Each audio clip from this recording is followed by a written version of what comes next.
നമ്മളൊക്കെ ഒത്തിരി മിനി സ്ക്രീനിൽ കണ്ട ആളുകളൊക്കെയാണ്. Come on dear. അങ്ങനെ നമ്മൾ ഇവിടെ എത്തിയിരിക്കുകയാണ്. ഇവിടെ എത്തിയിരിക്കാന്ന് പറഞ്ഞെങ്കിൽ ഇത് വലിയൊരു എത്തലാണ്, വലിയൊരു പ്ലാറ്റ്ഫോമാണ് ശരിക്കും.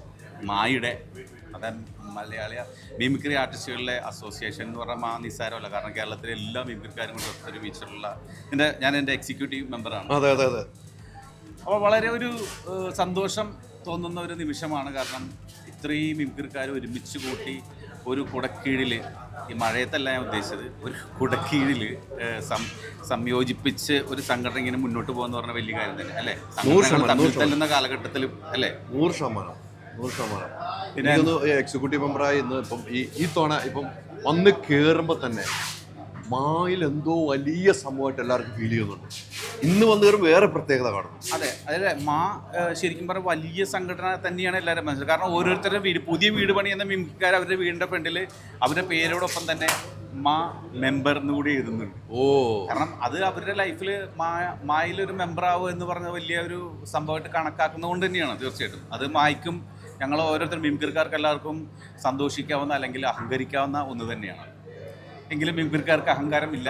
കാരണം തൊണ്ട കൊണ്ട് ജീവിക്കുന്നവരെ അഹങ്കരിച്ചാൽ തൊണ്ട പോയാൽ മണ്ടക്ക് പണി കിട്ടും.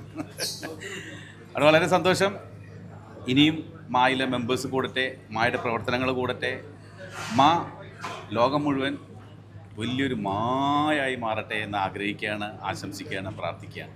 അപ്പോൾ ഒത്തിരി സന്തോഷം. നമുക്ക് സ്റ്റേജിൽ കാണണം, കുറേ പരിപാടികളുണ്ട്, എല്ലാത്തിനും പങ്കെടുക്കുന്നുണ്ട്. നമ്മൾ പൊളിച്ചിരിക്കും. അപ്പോൾ ഒത്തിരി സന്തോഷമുള്ള മുഹൂർത്തത്തിൽ തന്നെയാണ് നമ്മൾ ഇരിക്കുന്നത്. നമ്മുടെ അടുത്ത കലാകാരൻ ഇവിടെ എത്തുന്നുണ്ട് കേട്ടോ. Come on dear. പൊളിക്കല്ലോ നമ്മള്. ഭയങ്കര ഹാപ്പി. ഞാൻ എല്ലാ സംഘടനയുടെയും ഭാഗമാകുന്നത് എനിക്ക് ഇതിലേക്കൊന്ന് എൻട്രി ഈ തോണയാണ് കിട്ടിയത്. അതെനിക്ക് ഭയങ്കര ഈ തോണയാണ് അങ്ങനെ പുറത്ത് എന്നുള്ള സാധനം വരും. ബാക്കി വെറുതെ എന്തെങ്കിലും എടുത്ത് അപ്പ് ചെയ്യുന്നുള്ളത്. പക്ഷേ ഈ തോണ നമ്മളെ വിളിച്ച് എവിടെ. അതെ അതെ. അപ്പൊ ഈ തോണ എന്നോട് പറഞ്ഞു നമ്മൾ സഹകരിക്കണം എന്ന് പറഞ്ഞത് നേരെ വന്ന് ഞങ്ങളും ഈ കുടുംബത്തിൽ അംഗമായിട്ടുണ്ട്. അടിപൊളി. കണ്ണ് കയറുമ്പോ തന്നെ ഒരു എപ്പോഴും കാണുന്ന ഒരു രീതിയല്ലോ, അതിൽ വ്യത്യാസം കാണുന്നില്ലേ? തീർച്ചയായിട്ടും നല്ല രസമായിട്ട് വന്നില്ലേ? എന്തായാലും നമ്മുടെ മാ കുടുംബത്തിലേക്ക് എത്തിയതിൽ ഒരുപാട് സന്തോഷം. ഹൈദരലിക്കും നിങ്ങളുടെ മൊത്തം ക്രൂസിനും.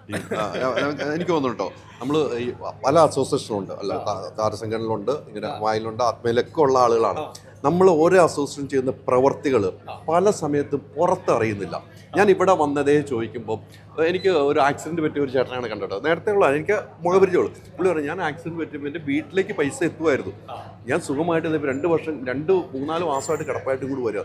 അങ്ങനെ എന്തൊക്കെ നല്ല പ്രവർത്തി. ഇതൊന്നും ഒരു പൊതുജനം അറിയുന്നില്ല, ഒരു മാധ്യമങ്ങൾ അറിയുന്നില്ല എന്നുള്ളതാണ്. അതൊക്കെ അറിയിക്കുക എന്നുള്ള ലക്ഷ്യവും കൂടി ആട്ടെ എനിക്ക് ഈ തോന്നൽ ഉണ്ടായിരുന്നത്. തീർച്ചയായിട്ടും ഇവിടെ നമുക്ക് അങ്ങനെയുള്ള സഹായങ്ങൾ നമുക്ക് ഒരുപാട് ഗുണം ചെയ്യുന്നു. ഇപ്പോൾ സാധാരണ ഇൻഷുറൻസ് എന്ന് പറയുന്നത് ഒട്ടുമിക്ക ആളുകളും ഈ മെഡിക്ലെയിം ഒക്കെ എടുത്തിട്ടുണ്ട്. അതല്ലെങ്കിൽ വേറെ സംഘടന ഉണ്ടാവും നമുക്ക് ഓൾറെഡി എങ്ങനെയെങ്കിലൊക്കെ.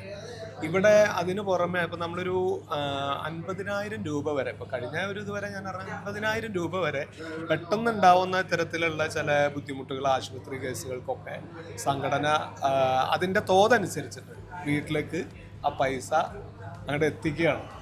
അത് വിവരമൊന്നും അറിഞ്ഞു കിട്ടുക എന്നുള്ളത് മാത്രമേ ഉള്ളൂ എല്ലാ മെമ്പർമാർക്കും. അത് നമ്മുടെ ഇനീഷ്യൽ സ്റ്റേജിൽ നമുക്ക് ഹോസ്പിറ്റൽ കാര്യങ്ങൾക്കൊക്കെ ഒരുപാട് ഉപകാരം ചെയ്തിട്ടുണ്ട്.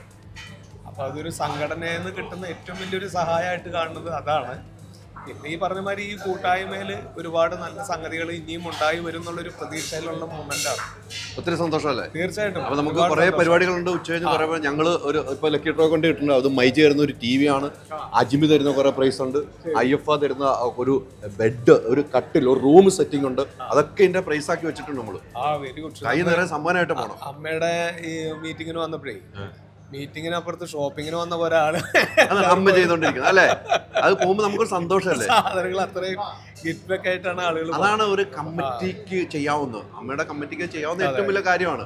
എല്ലാവർക്കും സന്തോഷമാണ്. അതേ രീതിക്ക് തന്നെ നമ്മളൊക്കെ മാറാൻ പോവാണ് മായി. അടിപൊളിയാവട്ടെ. ഒരുപാട് സന്തോഷം. ഗെയിം ഷോയ്ക്കൊക്കെ ഓടണം. തീർച്ചയായിട്ടും പരമാവധി അതെ മനസ്സിലായി. Thank you. അപ്പോൾ ഇങ്ങനെ ആളുകൾ ഇങ്ങനെ വന്നുകൊണ്ടിരിക്കുകയാണ്.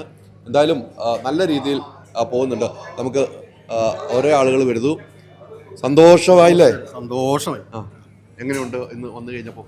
അടിപൊളിയായിട്ടുണ്ട്. കഴിഞ്ഞ പ്രാവശ്യത്തിനെക്കാട്ടിലും വളരെ പ്രൗഢ ഗംഭീരമായിട്ടുള്ള നമ്മളെ അത് ആദ്യം ഈ കമ്മിറ്റിക്ക് ഒരു അഭിനന്ദനം കൊടുക്കണം അല്ലേ? പിന്നെ തീർച്ചയായിട്ടും അതിൻ്റെ ഇരിക്കുന്ന നാഷിക, ഷാജോൺ, പിന്നെ അതിൻ്റെ കൂടെയുള്ള എല്ലാ സഹപ്രവർത്തകരും ഉണ്ടല്ലോ, ഇവരൊക്കെ ഹാർഡ് വർക്ക് ചെയ്തതിൻ്റെ ഭാഗം. പിന്നെ ഞാൻ പറയേണ്ടത് മുത്താണ്, അടിപൊളി. ഞാൻ അറിഞ്ഞു എല്ലാം നമ്മുടെ ഹൈദരാലി അണ്ണനാണ് എല്ലാം എൻ്റെ മുഴുവനായിട്ട് നമ്മുടെ ഈ അസോസിയേഷൻ്റെ ഇപ്രാവശ്യത്തെ പരിപാടി കോർഡിനേറ്റ് ചെയ്യുന്നതും എല്ലാം ചെയ്യുന്നതും ഞങ്ങളുടെ ചാനൽ സംബന്ധമായിട്ടുള്ള എല്ലാം അല്ലേ? അതെ തീർച്ചയായിട്ടും വളരെ സന്തോഷം. എനിക്കത് ഇപ്പം കുറേ നമ്മൾ മിമിക്രിയിൽ ഏറ്റവും കൂടുതൽ എന്തായാലും ചെയ്തുകൊണ്ടിരുന്നത് ഞാൻ ഏറ്റവും കൂടുതൽ മാണി സാറിനെയും രമേശ് ചെന്നിത്തലയും MG ശ്രീകുമാർ, നാദിഷിക, ഇങ്ങനെ കുറേ ഇതുണ്ട്. 10-35 ഫിഗറിന് മേളിൽ ഞാൻ ചെയ്യുന്നുണ്ട്.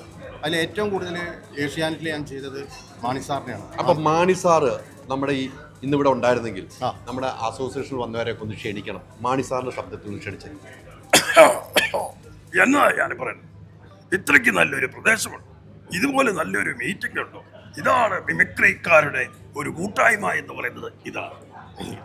അപ്പൊ കാരണം കുറെ കാര്യങ്ങളൊക്കെ ചെയ്യണം. ഒത്തിരി സന്തോഷം കേട്ടോ. തീർച്ചയായിട്ടും നമ്മൾ അന്ന് ബ്രോഡ്വേ വെച്ച് കണ്ടാണ്, അതിനുശേഷമാണ് വീണ്ടും കാണുന്നത്. വീണ്ടും നമുക്ക് ഓക്കെ. മൈജി വീട്ടിലൊരു വാഷിംഗ് മെഷീൻ എന്ന പദ്ധതിയുമായി മുന്നിട്ടിറങ്ങിയിരിക്കുന്നു. ഈ പദ്ധതി പ്രയോജനപ്പെടുത്താൻ അടുത്തുള്ള മൈജി ഫ്യൂച്ചർ സ്റ്റോറിലെത്തൂ. MyG future, experience the next. പൂവ് പോലൊരു പുട്ടുണ്ടേ, അജ്മിയുടെ പുട്ടും. വിളമ്പാം നല്ല വിശേഷം. അജ്മി സ്റ്റീം മെയ്ഡ് പുട്ടുപൊടി.